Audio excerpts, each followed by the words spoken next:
सत संग दो कड़िया तेरा नाम तेरा जीवा। सत संग दो कड़िया तेरा नाम तेरा जीवा। सत संग दो कड़िया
जब ही जात मेरी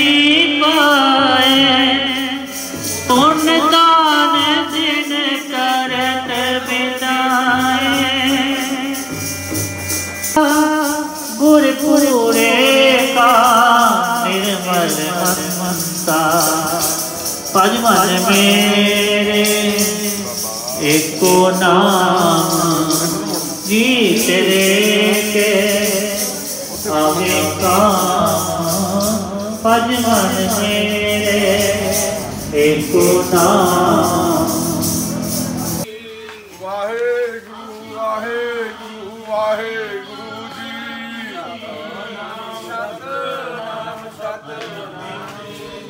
वाहेगुरु वाहेगुरु वाहेगुरु जी।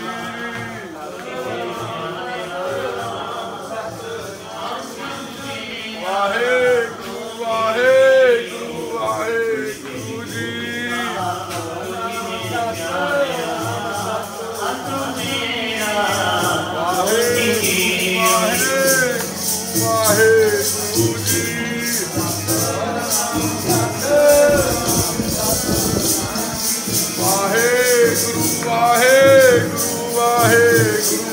जो जी मेरे गोविंदा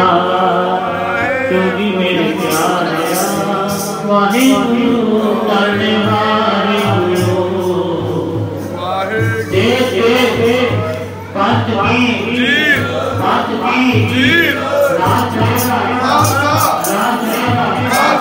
तू मेरी जान है पंच महाराज तू मेरी जान है। दे दे दे दे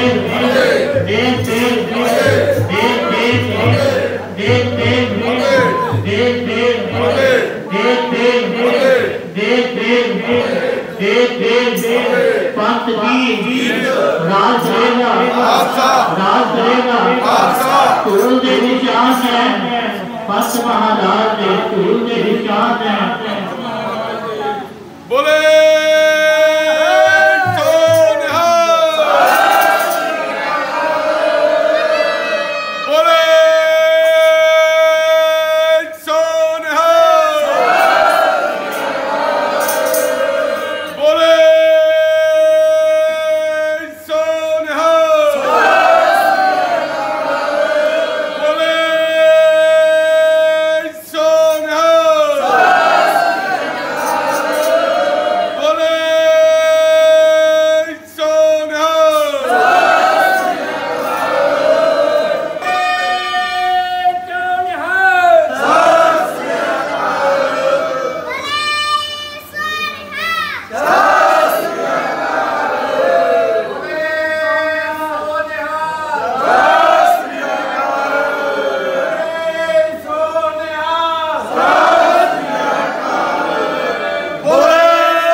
बैठ जाओ थले। शुभ कर मन से सब होना चित हो अपने ही मन को अर्पित हो अपने ही मन को लालच है वो सोए उठिलो लालच है वो सोए उठिलो बोले तो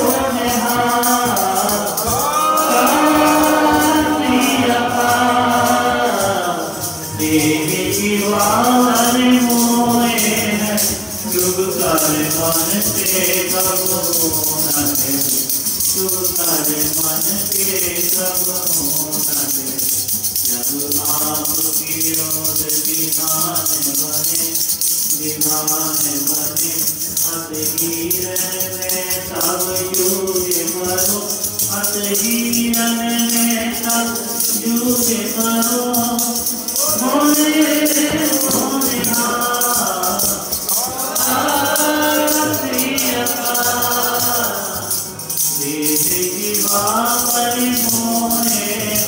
शुभ कर मन से सब होना है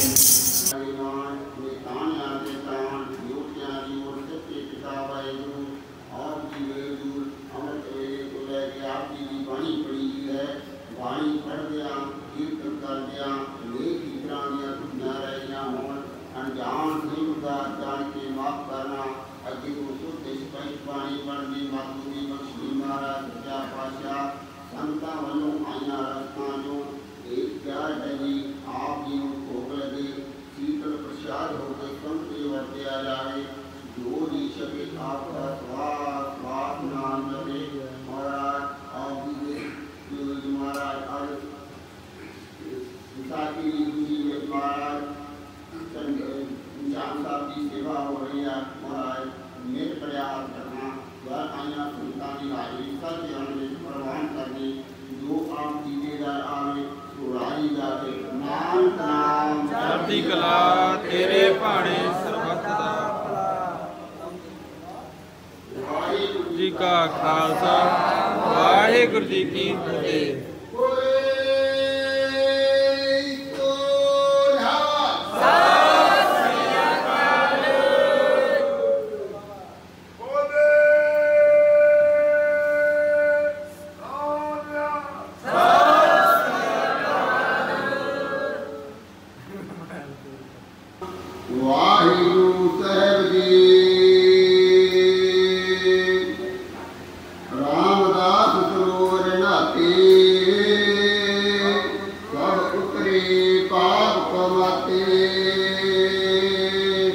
निर्मल हुए कर इसनाना गुर पूरे कीने दाना सतनाम वाहिगुरू साहब रे श्लोक महला पहला कूड़ राजा कूड़ प्रजा कूड़ सब संसार मंडप कूड़ माड़ी कूड़ बैठनहार कूड़ राजा कूड़ प्रजा कूड़ सब संसार कूड़ मंडप कूड़ माड़ी कूड़ बैठनहार कूड़ सोना कूड़ रूपा कूड़ पहनहार कूड़ कपड़ा कूड़ रूप अपार कूड़ मियाँ कूड़ बीवी खप होए कार कूड़ कूड़े निह लगा बिसरिया करतार इस नाल की जय दोस्ती सब जग चलन हार कूड़ मिठा कूड़ माखियो कूड़ डोबे पूर नानक वखाणे बेनती दूध बाज कूड़ो कूड़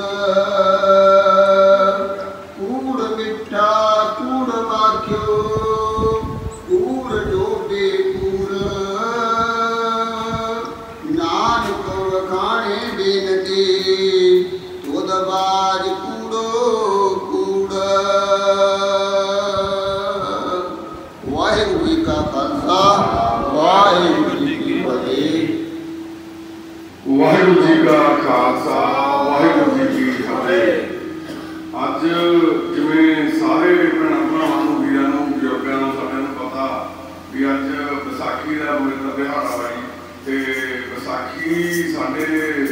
यानी कि गल कहते सिख कौम लिए नहीं कि पूरे हिंदुस्तान लिए या पूरी दुनिया लिए एक बहुत बड़ा तो महान दिन आ तो सारे धर्मों के मनाई जाती है। तो इस दिन साढ़े खालसा पंथ की साजना हुई सी तो सच्चे पातशाह श्री गुरु गोबिंद सिंह जी ने सानू एक पहचान दी सी अज के दिन सानू सिख होने का मान जो अज असीं प्राप्त होया। जो मेरे वर्गा पापी भी 26-27 साल बाद एक सिर के उपर ताज दूला बख्शिया होया पहना लगे तो सच्चे एडी वड्डी सेवा सच्चे पातशाह की मेहर नाल चल रही है जी। अज आपां इन्ने जाने इत्थे इकट्ठे होए हैं इस पवित्र दिहाड़े के उपर साडे कोले बाहरों भी संगत आईयां ने कई भैण ते माता जी साडे कोले आए हुए ने अज इन्हां ते जानी कि मनाउण लई साडे कोले पहुंचे आ ते अज साडे खालसा जी दा जन्मदिन भी है ते इन्हां ने अज साडे कोले इत्थे आके अपना जन्मदिन मनाउण दा एक उपराला कीता साडे लई बड़ी खुशी की गल आ। पहलां भी पिछले साल भी यह परिवार साडे कोले पहुंचिया सी ते इदां अक्सर तुसीं देखदे हो होर भी बहुत जिहड़े सच्चे ते सियाणे सूझवान परिवार आ वो इत्थे आके अपने नाल खुशियां साझीआं करदे आ ते इह वाहिगुरू दी किरपा ही आ जिहड़े इदां दे वीर भरा जिहड़ियां आपदियां सब तो जिहड़ियां नेड़े दीयां खुशियां वो अपने नाल साझीआं करदे आके ते अज आपां इस दिहाड़े के उपर जुड़े आ। इह दिहाड़े का जिहड़ा महत्ता जिहड़ी जां इहदा जिहड़ा एक सब तो बड़ा मैसेज आ वो यही आ मनुखता की सेवा ही सब तो वड्डी सेवा जिहड़ा सिख पंथ की साजना हुई सी जो अज वो इसे करके हुई सी क्योंकि उस टाइम की बहुत इदां दे जानी कि कह लईए कूड़ प्रचार तो इदां दा कलयुग का वास इन्ना ज़्यादा वध गया सीगा। उस टाइम की कटावड़ी इन्नी ज़्यादा बंदे ने मारना शुरू करता सी खाना शुरू करता सी तो उस टाइम भी अपने गुरुआं नूं इस चीज़ की लौड़ महसूस हुई सी भी एक इदां दा धर्म बनाउणा चाहिए जिहड़ा कि सारिआं दा साझा भी होवे ते राखी भी करे सारिआं दी रक्षा भी करे तो कुछ असूल भी इदां दे होण जिहड़े वो घट्टो घट्ट एक इंसान नूं जिहड़ी लोड़ आ उहदे ते पूरा उतरे। तो अज साडी जिहड़ी सेवा अपनी चलती है सारिआं दी मनुखता की सेवा भी एक असीं भी उन्हां दे रस्ते ते दस्से हुए मार्ग ते चलण की कोशिश कर रहे हैं। मनुखता की सेवा सब तो वड्डी सेवा ये साडी जिहड़ी एक सोसाइटी है अपनी ये भी यही मैसेज दिंदी है भी सारिआं नूं नाल लैके चलना चाहिए। सिख धर्म का मतलब ये नहीं हैगा भी कोई कट्टड़ता कोई अलग रहना जां आपां किसी होर धर्मां नूं माड़ा कहना ये किसी भी धर्म दे विच नहीं कही गई तो हरेक धर्म दे विच वैसे यही गल कही गई है भी मनुखता की सेवा ही सब तो वड्डी सेवा इंसान के अंदर ही रब वसदा वा। तो वाहिगुरू सच्चे पातशाह सारिआं ते समर्थ बख्शे सारे भैणां भरावां दे मन दे विच मेहर पावे भी वो भी एक दूजे नूं इंसान की बजाय रब समझना शुरू करते हैं तां ही ये दुनिया का पालन तारा हो सकता। तो नहीं तो जिवें आपां देखते हैं किन्ने भैण भरा वीर इत्थे बैठे आ जिहड़े किसी दे लत्त 'च कीड़े पए किसी दे सिर 'च किसी नूं 10 सालों तो बन्निआ होया किसी नूं 20 सालों तो संगलां नाल बन्न के रखिया होया कोई 40 सालों तो गुलाम बना के रखिया होया तो यानी कि इन्नियां माड़ी हालातां दे विच कोई फ्लाईओवरां दे थल्ले पुलां दे थल्ले गुरु घर के अगे गुरुद्वारा साहब के मंदिरों के अगे बंदे पे कीड़ियां वांग रेंग रहे हैं। तो ये समा बहुत ही यानी कि भयानक समा चल रहा पर आपां नूं सारिआं नूं रल के एक दूजे का साथ देना चाहिए। जिहड़ा भी बंदा जिहड़े बंदे नूं भी जानदा वा उहदे विच ही जे ओह रब मन्ने तां मेरे हिसाब नाल कोई भी बंदा भुखा नहीं मरूगा कोई भी बंदे दे कीड़े नहीं पैणगे। वो भी अपने भैण भरा वीर ही आ जिहड़े इदां सड़कों पर रुल रहे आपां जे 10 मिनट का भी टाइम कढ के आपां उन्हां नूं एक बार पुछ ही लीए भी तुहानूं किस चीज़ की लोड़ आ जां जिहड़ी चीज़ की उन्होंने लोड़ आ वो आपां उन्हां नूं पूरी करवा दईए तो इस तो वड्डा कोई कारज या पुण्य नहीं हैगा। तो वाहिगुरू ने सारिआं नूं जिन्हां नूं शरीर दित्ते आ दिमाग दित्ते आ वो जरूर इस चीज़ की वरतों कर सकते हैं। ये पैसों की जां इहदे लई माया की लोड़ नहीं पैंदी सिर्फ अपने याद रिश्ते दिमाग की लोड़ आ। जे किसी वीर की मदद करनी वो जरूरी नहीं वो पैसों नाल ही हो सकती है। वो मदद फिजिकली हैल्प करके उन्होंने 10 मिनट लिए आप कोल ही बैठ गए ना तो उही वो बहुत वड्डी गल होंदी है जिहड़ा सड़क से पिया बंदा रोल रहा होंदा। तो इन्नी की साडी एक बेनती है तुहानूं सारिआं वीरां नूं भैणां नूं माता जी उन्होंने इत्थे आए आ जिहड़े साडे कोल रह रहे आ उन्होंने भी सारिआं नूं एक छोटा जिहा मैसेज आ साडी टीम वालों भी जरूर एक अपने नेड़े तेड़े निगाह मारिया करो जरूर अपने नेड़े तेड़े कोई इदां दा तुहानूं बंदा दिखदा उहदी मदद लई अगे आया करो जी। तो इन्नियां कि साडीआं बेनतियां ते जानकारियां जिहड़ियां तुहाडे नाल साझीआं करनियां सी जी। ते अज विसाखी के दिहाड़े दी तुहानूं सारिआं नूं बहुत बहुत मुबारकां जी। ते अज दे दिन कोई ना कोई जरूर एक दूजे नाल आपदे आप नाल प्रण करो भी आपां कोई चंगा कारज करिए। वाहिगुरू जी का खालसा वाहिगुरू जी की फतेह। शुक्र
सभी इधरों ला कर